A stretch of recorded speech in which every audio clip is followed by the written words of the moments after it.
Ele veio até nós, movido por amor, cheio de graça e verdade, humilde desde o berço, poderoso desde a eternidade. Deus entre os homens, nunca mais estaremos sós. O maravilhoso conselheiro nos aconselhará, o príncipe da paz nos confortará.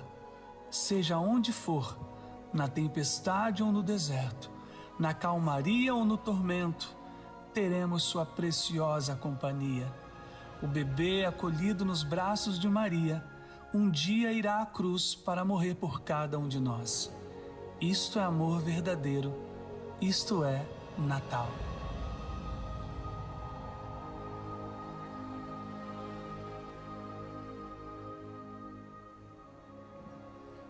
Este é Jesus, a encarnação do Verbo. A palavra de Deus diz que o Verbo se fez carne e habitou entre nós. E vimos a sua glória, glória como a glória do unigênito Filho de Deus. Nós terminamos o ano de 2019 olhando para Jesus. E existe uma porção da palavra de Deus que eu queria compartilhar com vocês. É uma porção que tem falado ao meu coração nas últimas 3 semanas. Nas últimas 3 semanas eu tenho meditado nesse texto, eu tenho examinado o texto, e Deus tem falado comigo de maneira maravilhosa. Eu gostaria que aquilo que Ele falasse ao meu coração, o que Deus tem falado ao meu coração, falasse ao seu coração também nessa noite. Queria convidar vocês a abrirem as suas Bíblias no Evangelho de Lucas, no capítulo 24.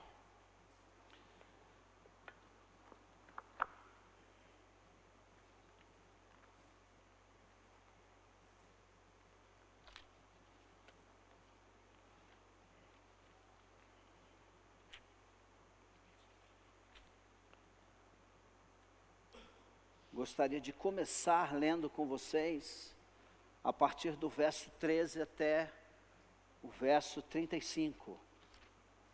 Uma boa porção das Escrituras, mas eu penso que vale a pena nós investirmos um pouco do tempo nosso aqui na leitura desse texto tão precioso, tão rico, que eu tenho certeza absoluta vai falar poderosamente também ao seu coração. Quem achou, diga achei. Ok. O texto diz assim: naquele mesmo dia, que dia? Foi o domingo da ressurreição do Senhor. Naquele mesmo dia, 2 dos seguidores de Jesus caminhavam para o povoado de Esaú, a 11 quilômetros de Jerusalém.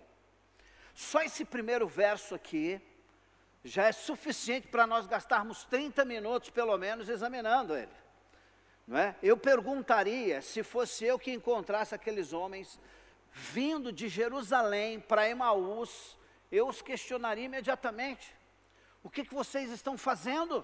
Vocês estão caminhando na direção errada. Jerusalém é o lugar que vocês têm que ir, e vocês estão saindo de Jerusalém e voltando para suas casas.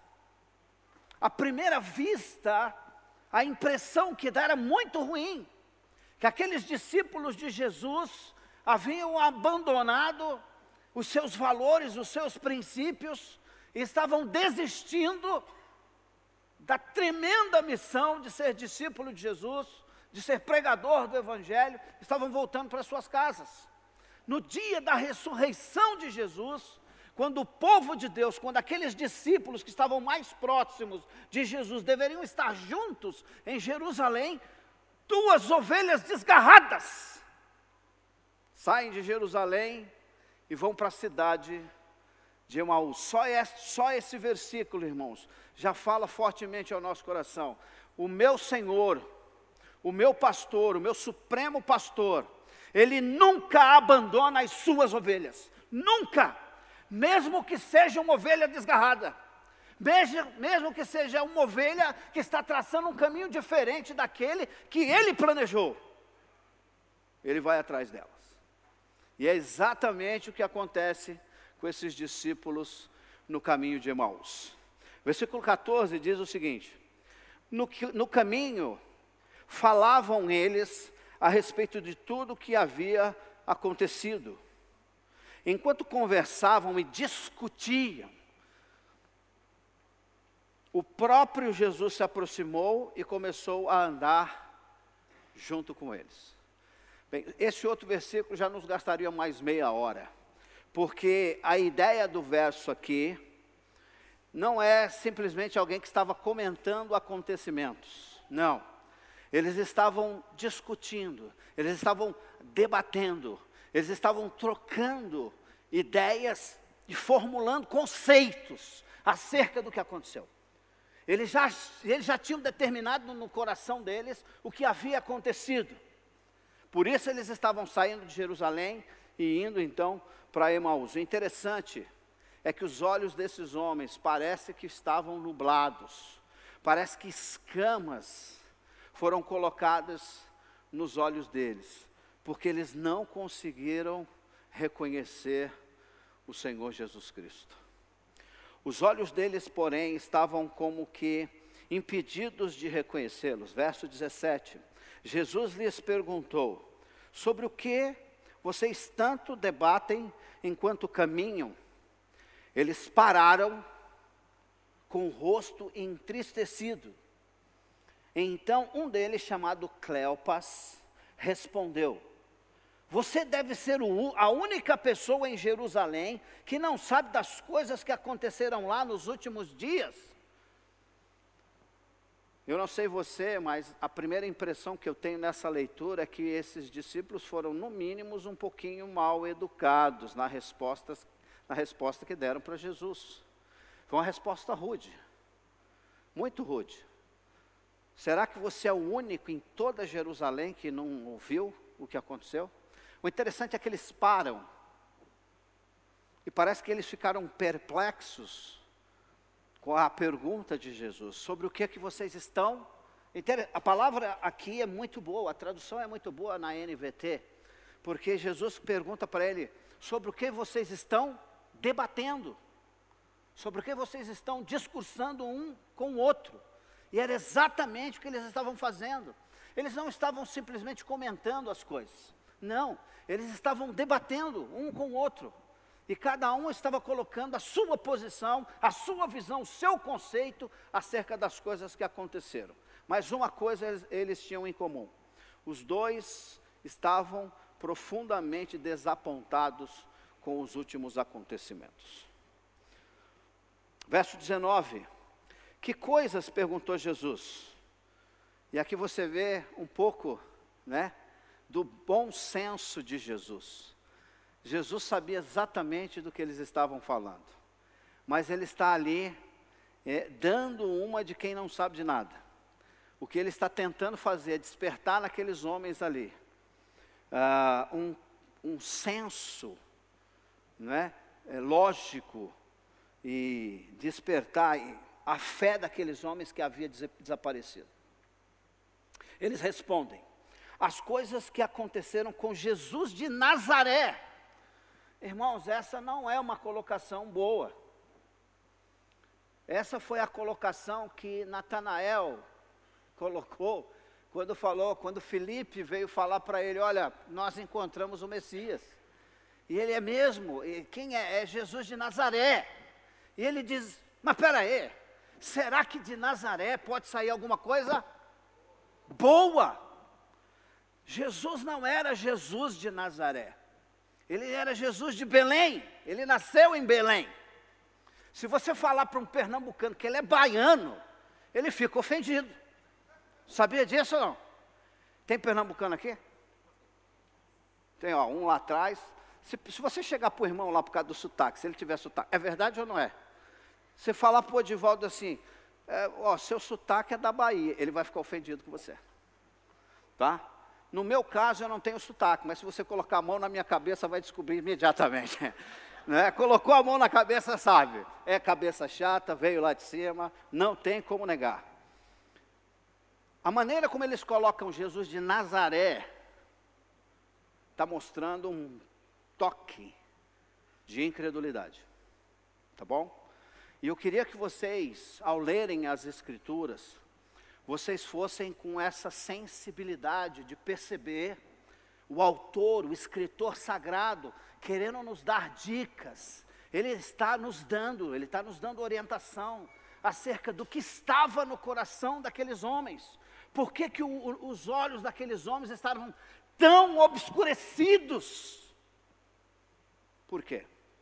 Eu espero que no final do nosso tempo juntos aqui, você saiba a razão e você não caia no mesmo erro que eles caíram.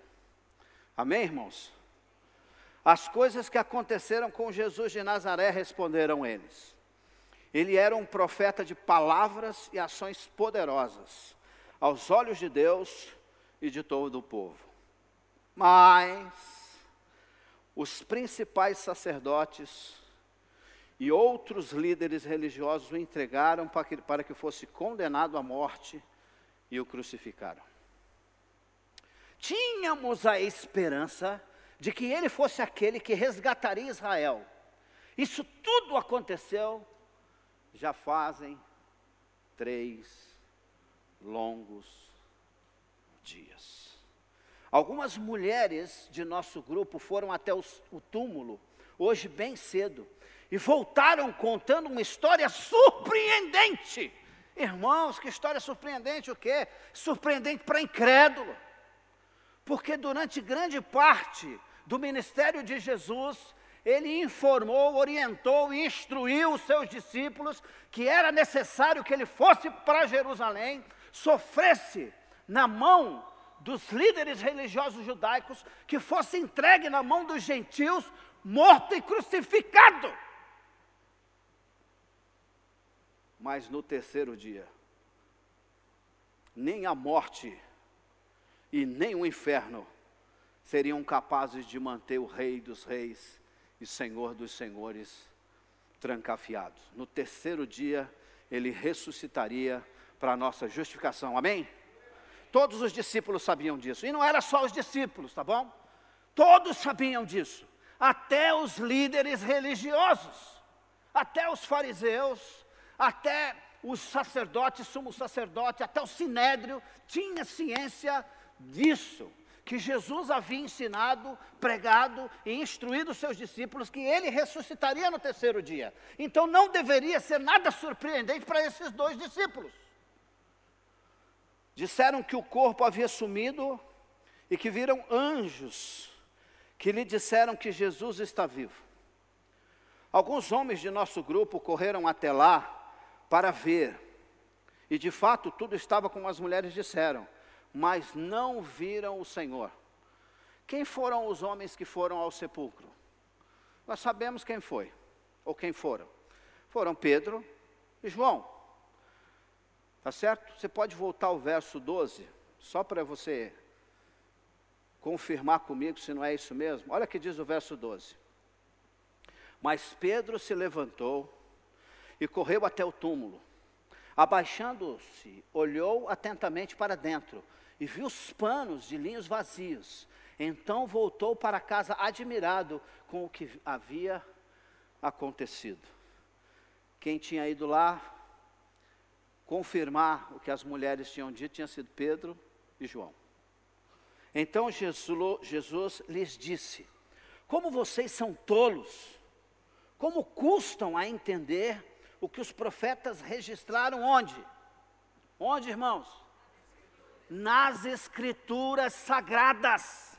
Deixe-me dizer uma coisa aqui para vocês que é super importante.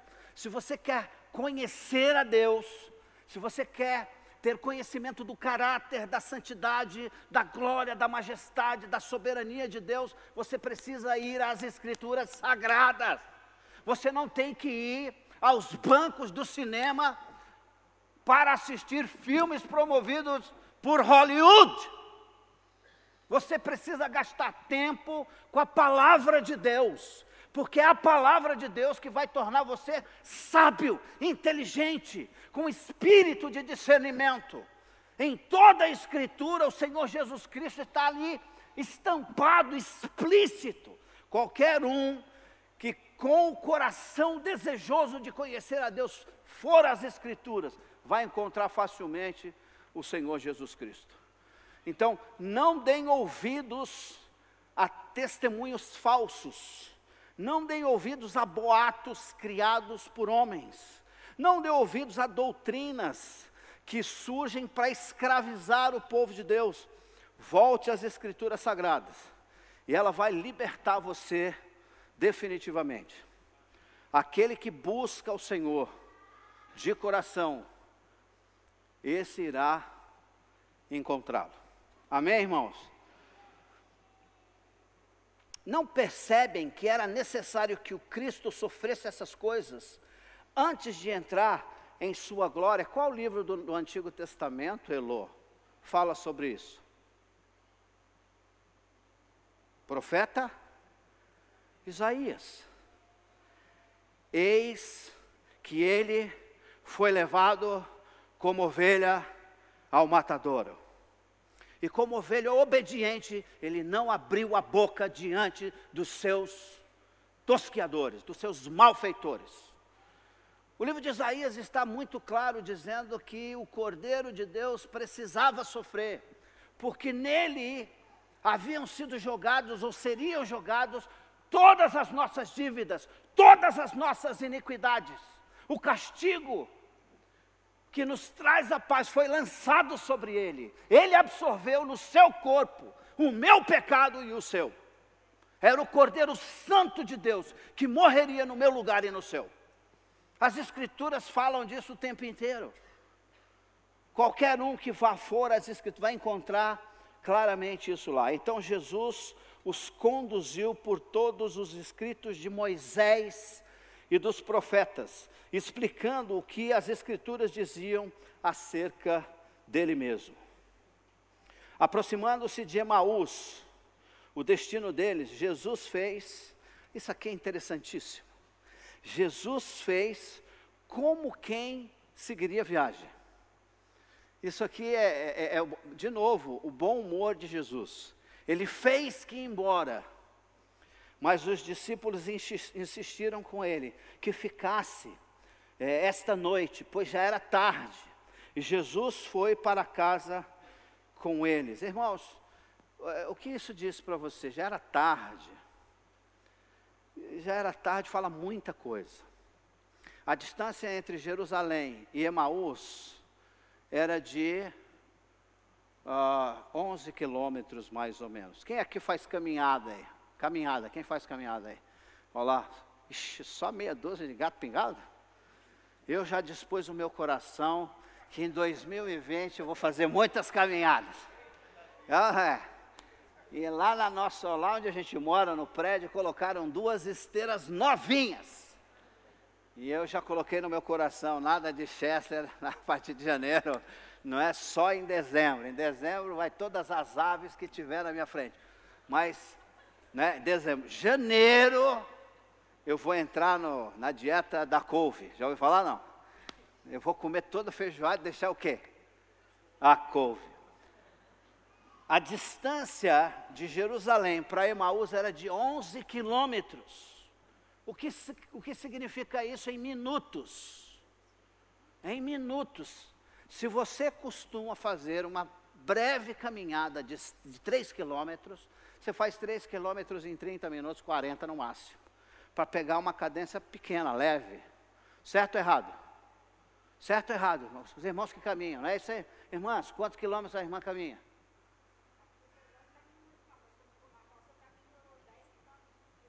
10 quilômetros? Nossa, essa mulher é um Cleópas, né? Quantos minutos? 1 hora, 10 quilômetros. A mulher tem uma perna boa, né? Mas veja bem, digamos que os discípulos a caminho de Emaús estivessem ali muito envolvidos com o debate. Digamos que eles tivessem gastado 2 horas para 10 quilômetros. É razoável? Sim ou não? Sim. Significa que eles saíram de Jerusalém já ao entardecer. Significa que eles saíram de Jerusalém já à noite. e fizeram o percurso dele à noite. Porque se eles chegaram em Emaús tarde, é porque eles saíram de Jerusalém já um certo horário. É possível que essa seja uma das razões porque os discípulos não reconheceram de imediato. Porque o caminho era como? Escuro. Lembrando aos amados e amadas que naquele tempo não havia postes na rua, igual nós temos hoje. Tá certo? Eles eram conduzidos à luz do quê? Da lua. E se tivesse um tempo nublado, o caminho era escuro. Tá certo, irmãos? Então muita gente fica perguntando o que aconteceu que eles não enxergaram. Eu creio que o problema deles era espiritual. Eu creio que o que cegou os olhos dos discípulos era um problema espiritual. Mas eu não desconsidero o fato de ser noite. E que provavelmente não devia ser uma noite tão clara. Então não foi tão fácil para os discípulos reconhecerem de imediato o Senhor Jesus Cristo. Ok? Mas eles insistiram, fique conosco essa noite, pois é tarde. E Jesus foi para a casa com eles. Quando estava à mesa, ele tomou o pão e o abençoou. Depois partiu e lhes deu. Então, os olhos deles foram abertos e o reconheceram. Nesse momento, Jesus desapareceu. Amém, irmãos? Fraco. Amém, irmãos? Disseram um ao outro: não ardia o nosso coração quando ele falava conosco no caminho e nos explicava as escrituras sagradas? E na mesma hora, levantaram-se e voltaram para Jerusalém. Ali encontraram os 11 discípulos e os outros que estavam reunidos com eles, que lhes disseram: é verdade que o Senhor ressuscitou. Ele apareceu também a Pedro. A gente para por aqui. Se já era tarde da noite, pastor Gilson, aqueles homens deviam estar extremamente empolgados com a experiência que eles tiveram. Imagine só, Jesus aparece para aqueles homens que estavam desapontados com ele, que estavam voltando para casa, para retornarem às suas atividades normais. E aqui eu tenho que dar uma pausa e conversar um pouco com vocês, porque o ano de 2019, eu não sei para você, mas para mim foi um ano que eu criei muitas expectativas. Eu criei muitas expectativas com relação ao ano de 2019. Quando nós saímos das Filipinas para voltar para o Brasil, nós tínhamos muitos planos, muitos planos. Dos planos que nós fizemos nas Filipinas, todos eles foram engavetados quando chegamos no Brasil. Todos eles, Elô, todos. Nós tínhamos feito planos, eram perfeitos, irmão. Nós íamos levantar o nosso sustento, nós íamos mobiliar a nossa casa, ia colocar nossas filhas na escola, íamos servir na igreja local, íamos abrir o nosso próprio negócio, ia ser uma coisa fantástica. E o Senhor disse não para os nossos planos. Eu não sei você, mas sempre que a gente tem planos, que nós nos empolgamos com ele, que eles não são concretizados, nós nos frustramos. É verdade ou não é? Eu sou uma pessoa que gosto de cumprir com os meus planos. E quando isso não acontece, eu fico triste. E o ano de 2019, a gente não pôde fazer nada daquilo que nós tínhamos colocado diante do Senhor. Você só tem duas opções quando isso acontece. Ou você confia no Senhor, de que Ele está no controle de tudo. Ele sabe melhor do que você o que Ele está fazendo. E o que Ele preparou para você é muito melhor do que você, em 1000 vidas, teria capacidade de planejar. Ou você acredita nisso e se conforma com o que Deus preparou para você, ou você vai ficar como aqueles homens. Agora, deixa eu dizer uma coisa para vocês. Aqueles homens estavam diante de 2 testemunhos.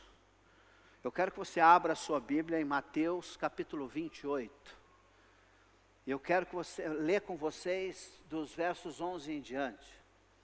Porque quando as mulheres foram ao sepulcro de Jesus, para ali então prepararem o corpo de Jesus, porque não havia dado tempo de fazer isso na sexta-feira.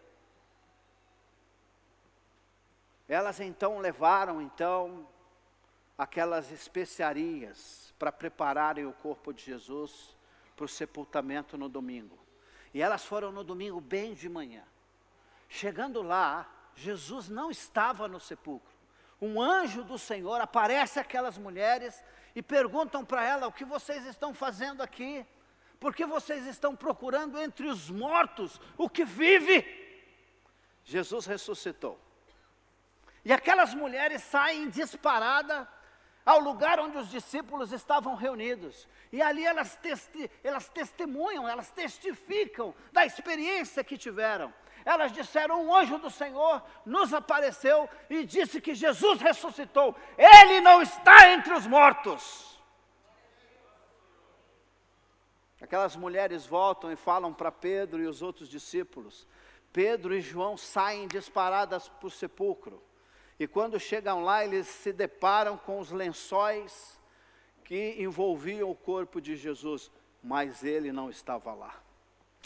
Agora, que coisa interessante, porque em Mateus capítulo 28, diz que as autoridades de Israel sabiam da ressurreição. Olha só que interessante. As autoridades de Israel sabiam da profecia. E eles pediram para Pôncio Pilatos soldados para guardarem o túmulo de Jesus. Porque eles diziam: os discípulos vão roubar o corpo. Então nós precisamos guardar o túmulo, para que um boato da ressurreição desse profeta não se espalhe no meio do povo. Ali em Mateus capítulo 28, nós descobrimos que as autoridades receberam essa informação e dizem: leve os guardas. E eles lacraram o túmulo e colocaram guardas na porta. Guarda esses, que quando os anjos aparecem, eles caem como mortos, desmaiados. Interessante, né? Juliana? Aqueles homens que estavam guardando o sepulcro, na presença extraordinária dos anjos de Deus, eles caem como mortos, desmaiados. E Jesus ressuscita. E eles vão então e voltam. Isso está lá em Mateus 28, a partir do verso 11. Eles voltam e testificam o que aconteceu. E as autoridades então pagam os guardas. Olha que coisa terrível. Pagam os guardas para eles mentirem, para espalharem o boato de que eles cochilaram em serviço.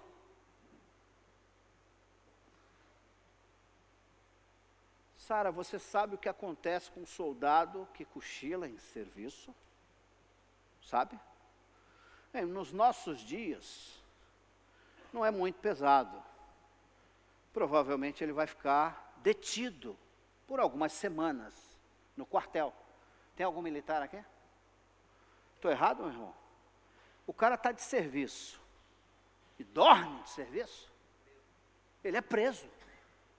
Ele é encarcerado, ele é detido. Eu sei disso por quê? Eu não servi, tá, irmão? Por favor, não é de experiência própria. Mas eu tive amigos que serviram. E aí o que eles faziam? Saíam para a gandaia e no outro dia estava de serviço. O que acontece com o cidadão que passa a noite toda na gandaia, o dia inteiro na gandaia, e tem que ficar de serviço a noite seguinte? Ele dorme. E eu lembro de ter ido visitar o meu amigo na prisão. Mas naquela época, o soldado que dormia de serviço, a penalidade era muito maior. Você lembra do carcereiro de Filipe? Lembra? Quando Paulo e Silas são libertados por aquele terremoto, Lembra que o carcereiro de Filipe puxa a espada e ele vai se matar. Porque a penalidade era a morte. E as autoridades de Israel disseram para os guardas, ofereceram uma grande quantidade de dinheiro para eles, e disseram para eles o seguinte, que nós vamos proteger você e vamos em sua defesa, se alguma coisa de mal acontecer com vocês. Eles aceitaram o dinheiro e espalharam o boato. Agora olha só que texto interessante esse de Mateus. Quem pegou Mateus, diga amém. Olha só que texto interessante, é Mateus, capítulo 28, a partir do verso 11. Enquanto as mulheres estavam a caminho, alguns guardas entraram na cidade e contaram aos principais sacerdotes o que havia acontecido. Eles convocaram uma reunião com os líderes do povo e decidiram subornar os guardas com uma grande soma de dinheiro. Instruir os soldados. Vocês devem dizer o seguinte, olha só, irmãos. Os discípulos de Jesus vieram durante a noite enquanto... Que absurdo! Enquanto que? Dormíamos e roubaram o corpo. Se o governador ficar sabendo disso, nós os defenderemos para que não se compliquem com esse testemunho. Os guardas aceitaram o suborno e falaram conforme tinham sido instruídos. Essa versão se espalhou entre os judeus, que continuam a contá-lo até o dia de hoje. Você sabia disso? Até o dia de hoje. Nós estamos no final do ano 2019 e os judeus continuam contando a mesma história até hoje. Até hoje. Se você tiver a oportunidade de conversar com um judeu, crente no judaísmo, claro, ele vai dizer isso para você. Que Jesus não ressuscitou. Ele vai dizer que os discípulos de Jesus roubaram o corpo de Jesus e espalharam o boato da ressurreição dele. Agora nós estamos diante de dois discípulos, e o texto diz que eles eram discípulos de Jesus, que testemunharam os grandes feitos de Jesus. Provavelmente esses homens estavam ali presentes no Sermão do Monte, quando Jesus estava pregando e ensinando as multidões. Provavelmente esses discípulos estavam lá. Provavelmente esses discípulos comeram um pedaço do pão que Jesus multiplicou e alimentou 5.000 homens. Provavelmente esses discípulos presenciaram diversos outros milagres de Jesus. O testemunho desses homens era que Jesus era um profeta poderoso em palavras e ações. Era um homem poderoso. Ou seja, eles eram crentes. Certo ou errado, irmãos? Assim como hoje, nós temos crentes que preferem dar ouvidos a evidências, entre aspas, científicas, e não ao que diz as Escrituras. Nós estamos diante de dois homens, que eles ouviram dois testemunhos, e preferiram dar ouvidos ao segundo. E aqui é muito perigoso, porque aqui eu quero chamar a sua atenção. Nesse momento, nós temos milhares de pessoas reunidas em torno do nome de Jesus. Muitos falsos profetas têm sido levantados no nosso tempo. Tem muita gente pregando um outro evangelho, diferente daquele evangelho pregado pelos apóstolos. E tem muita gente dando ouvido a essas falsas mensagens do evangelho. Tomem cuidado. Tomem cuidado, porque são mensagens sintéticas, que não produzem vida. E se você abraçar essas mentiras, você vai criar expectativas. você vai sonhar em torno de promessas que Deus nunca fez. E você vai colocar a sua confiança em homens que não merecem nem a sua amizade, quanto mais a sua confiança. E quando as nossas expectativas não são atendidas, nós ficamos frustrados, nós nos decepcionamos. E aqui no caso, aqueles homens estavam decepcionados com quem? Com Deus. Aqueles homens estavam decepcionados com Deus, porque eles tinham os seus conceitos acerca do Messias.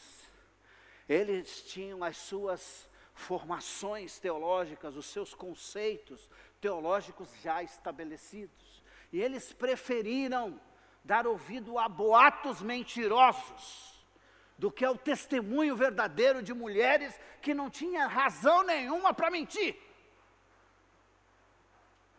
E aqueles homens estavam desapontados com Jesus, a ponto de chamá-los o quê? De chamar Jesus de quê? Jesus de Nazaré. Quando eles chamam Jesus de Nazaré, eles estavam tentando, o que é que ele estava tentando dizer, meu irmão? Que ele não era o Messias. Ele estava desapontado. A palavra que ele usa lá é que nós tínhamos a esperança de que ele era o Messias. Como eu disse a vocês, nós tínhamos expectativas para 2019. Mas, irmãos, ainda que as nossas expectativas tenham sido frustradas, as experiências que tivemos nesse ano com o Senhor foram extraordinárias. Um Deus que cuidou da gente desde o primeiro dia do ano até hoje. O Senhor tem nos carregado no colo, e nos braços do Senhor nós temos encontrado descanso, irmãos. Nós temos encontrado um Deus que se preocupa conosco.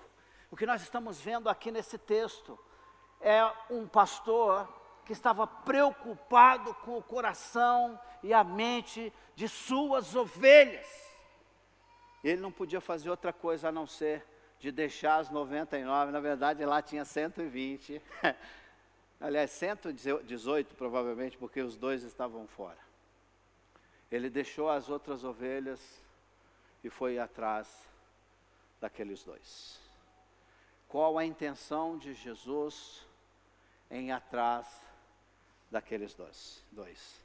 A intenção de Jesus era dizer para eles o seguinte: tudo vai ficar bem.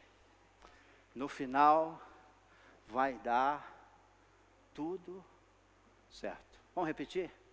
Tudo vai ficar bem. De novo. Por quê? Porque ainda que os nossos corações, os nossos olhos, ainda que as nossas expectativas tenham sido obscurecidas pela cruz, ainda que a cruz tenha obscurecido as nossas expectativas, a nossa fé e a nossa esperança, a ressurreição, o túmulo vazio do Senhor Jesus Cristo, é a razão para nós explodirmos de alegria, de gozo e de esperança.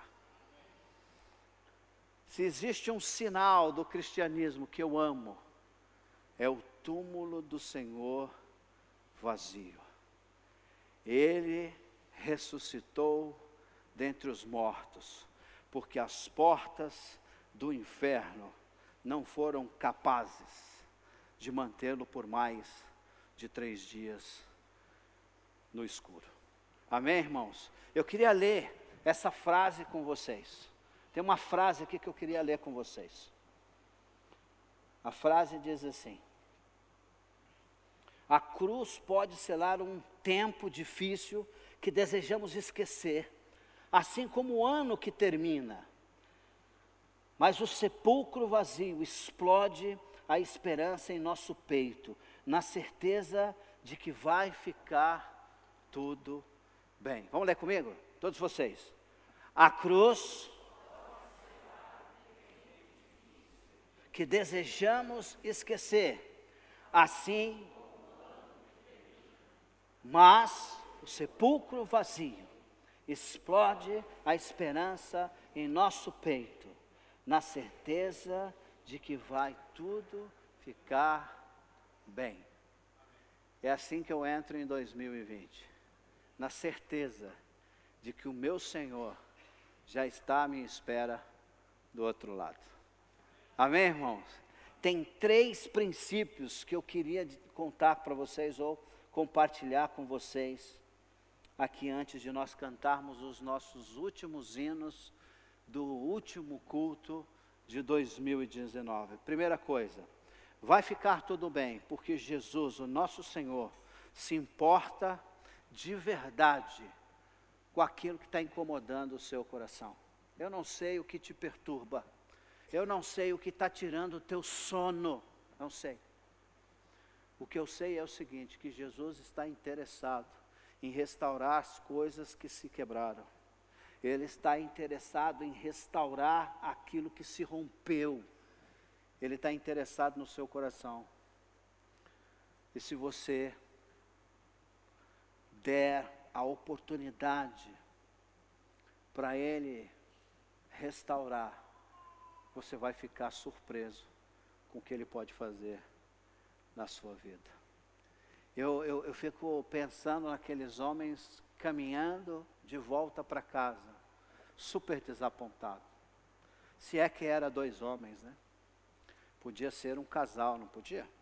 Podia ou não podia? Porque o texto só diz o nome de um. Podia ser Cleopas e a esposa, podia ou não? Podia. Mas digamos que fosse 2 discípulos desapontados. O Senhor Jesus vem, se coloca ao lado deles e puxa uma conversa. E acompanha eles até na casa deles. Irmãos, foi o que Jesus fez comigo em 2019. Em 2019 o Senhor se aproximou de nós. E de maneira muito especial, colocou pessoas cujo valor para nós não podemos calcular. Pessoas que nos ajudaram a caminhar durante todo esse ano. Eu tenho certeza absoluta que Ele fez o mesmo com você. O Senhor não te desamparou. O Senhor não te deixou caminhar esse trajeto, essa jornada de 2019 sozinho. Não. Você pode até não ter notado a presença dEle, mas Ele estava lá. Ele estava lá e vai continuar com vocês até a consumação dos séculos. Porque Jesus se importa com tudo aquilo que de verdade tem incomodado o seu coração, ainda que você esteja desapontado com Ele. Ainda que você esteja desapontado com Ele. Ele vai restaurar a sua fé, vai restaurar o seu coração e vai fazer com que você experimente um caminhar de intimidade e de experiência mais intensa e profunda com Ele no ano de 2020. Se você acredita nisso, diga amém. A outra coisa, vai ficar tudo bem, meu irmão e minha irmã, porque todas as suas dúvidas serão sanadas. Se você tiver um ouvido bem atento e olhos, não é? Bem abertos, para você ser bem conduzido pelo um pastor amável, pelo bom pastor. Você vai conseguir ouvir quase que a voz dele conversando com você. Se você for às Escrituras Sagradas, ele pelo Espírito dele vai te orientar em toda a verdade. E se existe alguma dúvida no teu coração, ele vai tirar. Amém, irmãos? E se você tiver dúvida durante esse ano, nós temos diversos pastores dessa igreja que estão à tua disposição. De segunda a sexta-feira e sábado, domingo, a gente tem o dia inteiro para ficar com vocês. Deus nos colocou aqui para nós caminharmos juntos, edificarmos uns aos outros. E Ele vai nos explicar todas as coisas que nós precisamos entender. E a última coisa, Ainda que o ano de 2019 tenha trazido muitas decepções, muitos desapontamentos para você, eu quero dizer para você o que eu acredito que fez com que os olhos daqueles discípulos ficaram entenebrecidos. Por que aqueles homens não conseguiram enxergar Jesus? Porque eles estavam obstinados com outra visão que não era Jesus Cristo. Quando nós tiramos os olhos de Jesus e colocamos em qualquer outra coisa, tristeza, desapontamentos e decepções vão andar bem pertinho da gente. É por isso que o autor de Hebreus diz assim: nós precisamos olhar para Jesus, autor e consumador da nossa fé. É por isso que o apóstolo Paulo diz assim: deixando as coisas que para trás ficam, nós devemos prosseguir em direção ao alvo da soberana vocação que nós temos em Cristo Jesus, nosso Senhor. Volte os seus olhos para Jesus, e você não vai ficar perdido perambulando para lá e para cá. Você não vai desistir da missão que o Senhor colocou na tua mão, porque você vai ouvir a doce voz do bom pastor dizendo para você o seguinte: a sua caminhada não terminou na cruz, ela só está começando. A cruz não é o fim, mas o começo de uma nova jornada. Se você acredita nisso, vamos ficar em pé, vamos orar, vamos agradecer, vamos louvar. Vai ficar tudo bem, porque Jesus abrirá os seus olhos para você enxergar aquilo que a decepção tomou conta, e não permite que você enxergue.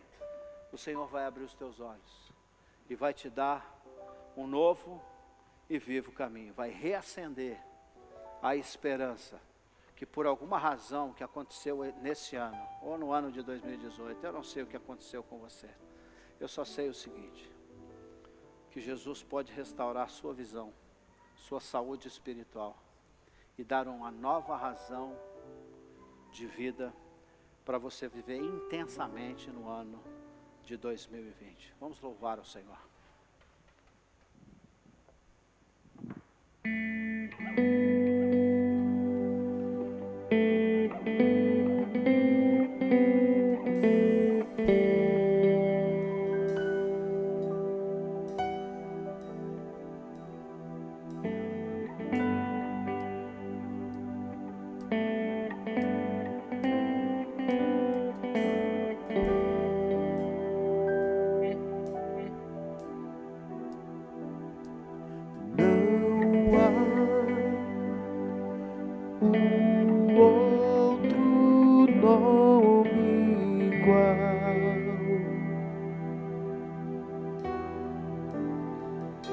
Só tem todo o poder.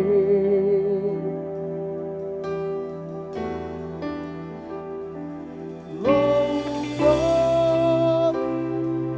ressoa pelos céus e ecoa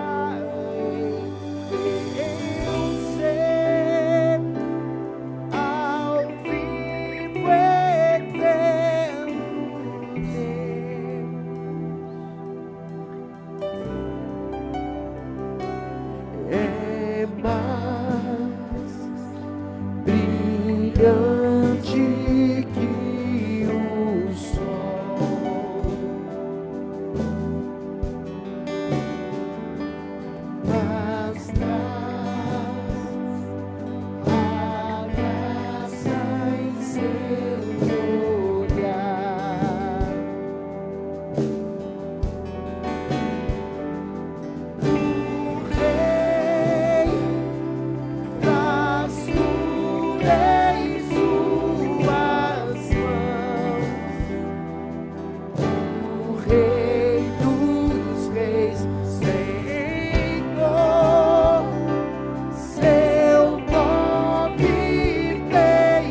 Levante, veja, o Rei chegou. A luz do mundo já brilha em nós. Não há um nome igual, não há um nome igual. Jesus Cristo é Deus. Oh, oh, oh. No trono está, invencível é. Os céus declaram o seu poder. Não há um nome igual, não há um nome igual. Jesus Cristo é Deus. Oh, oh, do Rei eu encontrei a paz.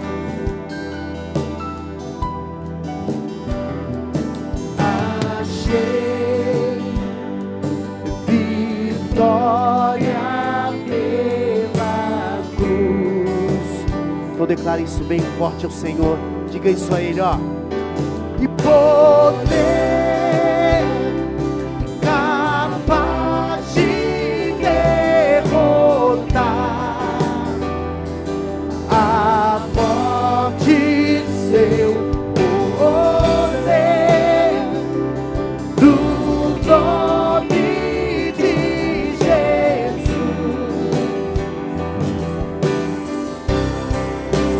Levante, veja, o Rei chegou.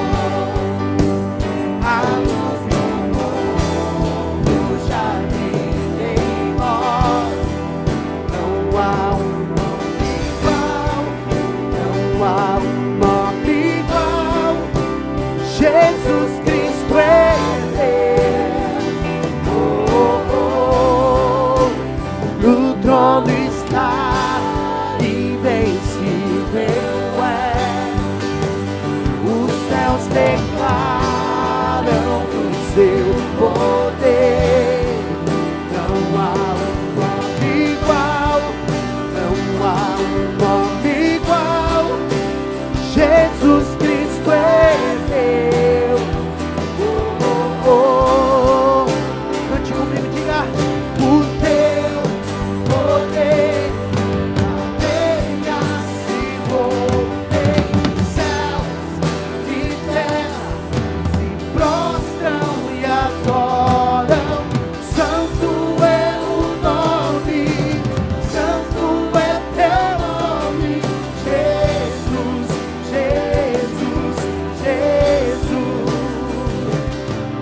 O teu poder, cadeias se rompem, céus e terra se prostram e adoram.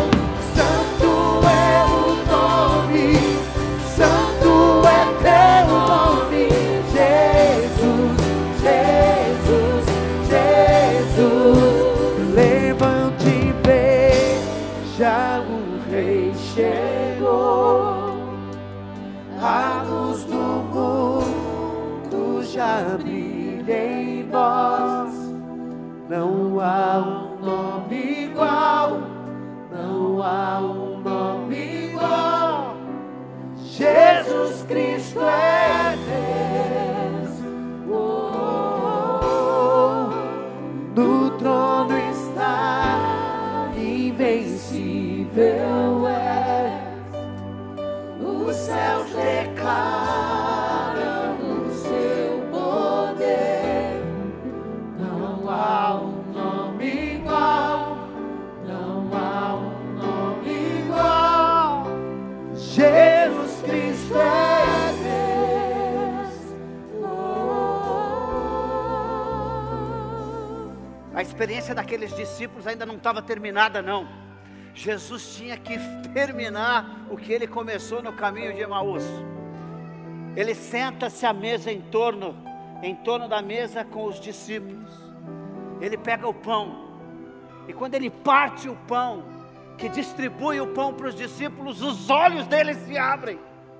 Irmãos, por que os olhos deles se abriram? Porque a marca dos cravos estava lá. A marca dos cravos estava lá. Assim como ele mostrou para Tomé, ele mostra para os discípulos do caminho de Emaús. Assim como ele diz: Tomé, olha aqui, bota o teu dedo. Ele parte o pão, e quando ele distribui o pão, os olhos dele se abrem. Irmãos, que coisa extraordinária! Esse é o meu Senhor, esse é o meu Salvador. Ele morreu no meu lugar, ele morreu no teu lugar. Não existe maior amor do que esse. Quando Paulo escreve aos Romanos, ele diz: nem a morte, nem a vida, nem principados, nem potestades, nem coisas do presente, nem coisas do porvir vai nos separar do amor de Deus em Cristo Jesus, nosso Senhor. Ele não está morto, ele ressuscitou no terceiro dia, e agora, com as marcas da cruz, espera por aquele dia extraordinário em que ele vai encontrar comigo e com você. Que Deus te abençoe e que te dê o resto de ano cheio de experiências extraordinárias com eles. Dá tua mão para o teu irmão. Vamos terminar com uma palavra de oração, uma palavra de gratidão. Ele não se esqueceu de você. Ele não se esqueceu de você. Você pode ter se desapontado com Jesus. Pode vir, ó, vem para cá, ó, vem para o meio aqui, ó. Pode fechar aqui, isso. Vocês não estão sozinhos também. Ele não vai deixar vocês perdidos. Pelo contrário, se vocês são ovelhas preciosas, aonde você for, Ele vai te buscar. Porque Ele te ama e morreu para que você tenha vida e vida abundante no nome dEle. Amado e bendito Deus, a Ti nós rendemos o nosso louvor e a nossa gratidão. Muito obrigado, Senhor, pela vida que o Senhor tem nos dado. Obrigado porque o Senhor tirou as escamas que estavam nos nossos olhos. Nós não podíamos enxergar, nós estávamos, como diz a Tua palavra, com os nossos olhos obscurecidos pelo pecado, porque o Deus desse mundo havia nos cegado. Mas em Cristo Jesus, nosso Senhor, as escamas caíram e nós podemos ver a glória do unigênito Filho de Deus, que me amou e se entregou por mim e pelos meus irmãos. Que o amor de Deus, a graça extraordinária de Jesus Cristo, o Filho de Deus, o Senhor dos Senhores, o Alfa, o Ômega, o princípio e o fim de todas as coisas, que o consolo, a força, a sabedoria e o discernimento do Espírito Santo de Deus seja comigo, com a igreja do Senhor aqui em Pache e com todo o povo de Deus espalhado sobre a terra, hoje e por toda a eternidade. Você diz? Deus vos abençoe e dá um abraço bem forte no teu irmão. Feliz 2020 para todos vocês. O teu poder